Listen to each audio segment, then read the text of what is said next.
De maneira bem direta, Jesus precisava morrer para nos salvar porque ele precisava substituir aqueles a quem ele veio para salvar. Ele precisava tomar a punição pelos pecados dos seus eleitos, ele precisava também tomar sobre si a condenação, a morte no nosso lugar, para poder nos salvar, porque senão, do contrário, a morte recairia sobre nós. Afinal, nós não podemos salvar a nós mesmos.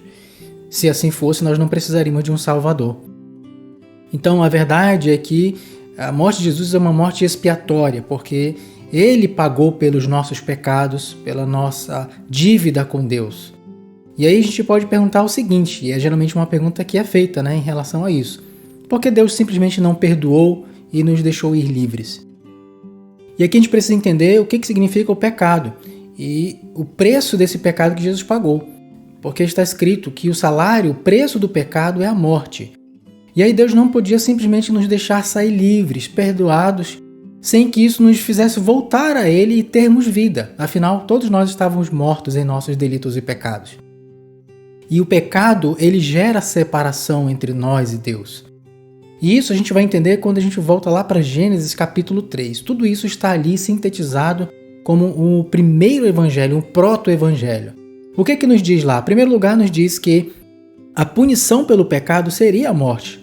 Porque afinal Deus disse para Adão: não tomarás do fruto do conhecimento do bem e do mal, porque do dia que dele comerdes, certamente morrendo morrerás. Esse é o termo ali. E ali já está o embrião do ensino sobre a primeira e a segunda morte. Não é somente a morte física, mas é também a morte eterna, a separação de Deus. E aí a gente vê que Adão transgrediu, só que não sobreveio sobre ele essa morte. A gente pode ver que ele continuou, ele gerou filhos, teve uma história. Só que ao longo de um tempo ele veio a sofrer a morte física, mas ele não sofreu a morte eterna. Morte essa que Jesus viria a sofrer. E aí, ao longo de toda a história da salvação, Deus foi mostrando essa verdade de maneiras diferentes, de maneiras ainda didáticas, para que o seu povo viesse a compreender a salvação. Só que aí tem um ponto interessante, que quando o homem peca, Deus expulsa ele dali do jardim, para que ele não tivesse acesso à árvore da vida e tomasse e comesse desse fruto e vivesse eternamente. Ou seja, Deus proíbe o acesso do homem, porque ele está caído, ele está separado de Deus, ele está morto em seus delitos e pecados. E se ele viver eternamente, ele vai viver eternamente nessa condição pecaminosa, um eterno morrer sempre sem nunca morrer, separado de Deus. E aí isso é ilustrado ali em Gênesis também pelo fato de que, para guardar o acesso à árvore da vida, Deus colocou anjos, querubins na verdade, para guardar o caminho da árvore da vida. E aí eles tinham espadas, ou seja, isso indicava que para que o homem pudesse ter acesso de novo à árvore da vida e vivesse eternamente, ele precisava morrer, cair a espada. Só que nós sabemos que se ele viesse a morrer, isso fracassaria o seu intento.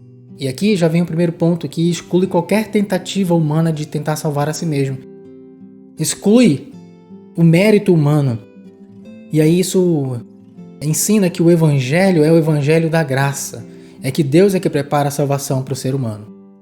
E a verdade também é que isso se concretizou quando Jesus tomou o nosso lugar e ele caiu a espada e ele teve acesso à árvore da vida e assim ele concede vida a todos aqueles que se aproximam a Deus por intermédio dele. Então esse acesso de volta à árvore da vida só é possível por meio de Jesus. Foi o que ele disse em João 14,6. Eu sou o caminho, a verdade e a vida, ninguém vem ao Pai senão por mim. E aí a gente pode perguntar, mas então por que a morte como punição para o pecado? Porque ele havia estabelecido que a desobediência gera o pecado, e o pecado, uma vez consumado, gera a morte. E aí, a grande verdade é que não era simplesmente o fruto em si, mas a desobediência do ser humano. E aí, pela desobediência de Adão, veio o pecado e a morte, e esse pecado e morte passaram a todos os seres humanos, porque também todos nós pecamos, e assim todos nós em Adão morremos. Então, está escrito também, porque todos pecaram e carecem da glória de Deus, carecem da presença de Deus em si. Por isso eu disse que o pecado é separação de Deus. Uma vez expulso o homem, ele estava separado de Deus, mas é a graça que une e que aproxima novamente. E aí, a verdade é que Esse primeiro Adão, havendo pecado, introduziu a morte ao mundo. Mas o segundo Adão veio como um Adão obediente, e esse Adão é Cristo. E pela sua obediência, ele trouxe a luz, a vida e a imortalidade, e o acesso de volta ao Pai, a Deus. Portanto, em Adão todos morrem, mas em Cristo Jesus todos são vivificados. Por quê? Porque Jesus não ficou morto, ele ressuscitou. E essa é a segunda grande verdade do cristianismo. Na verdade, a grande verdade da vida eterna, da vida com Deus, do ensino cristão, do evangelho, é que Jesus não permaneceu morto, ele reviveu. E ele reviveu para também nós termos vida nele. Porque se ele permanecesse morto, todos nós também morreríamos, à semelhança de Adão e de Cristo, se ele tivesse permanecido morto. Mas era necessário que ele ressuscitasse para que nós também viéssemos a ressuscitar com ele e termos vida em seu nome.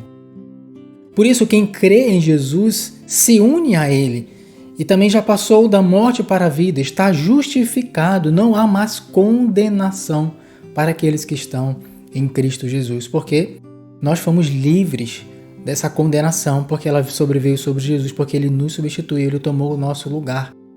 Ele morreu a nossa morte, como diz o cântico, para nós vivermos a sua vida. E ele nos deu assim uma grande salvação. Então nós não seremos julgados mais, porque os nossos pecados foram julgados em Jesus. E assim nós fomos salvos da ira e da condenação justa que os nossos pecados merecem.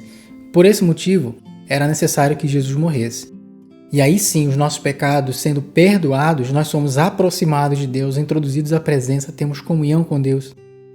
E assim os nossos pecados já não fazem mais separação, porque eles foram pagos de uma vez por todas, definitivamente, pelo preço inestimável da morte e do sangue de Jesus por nós. Exortai-vos, o Evangelho para toda a vida.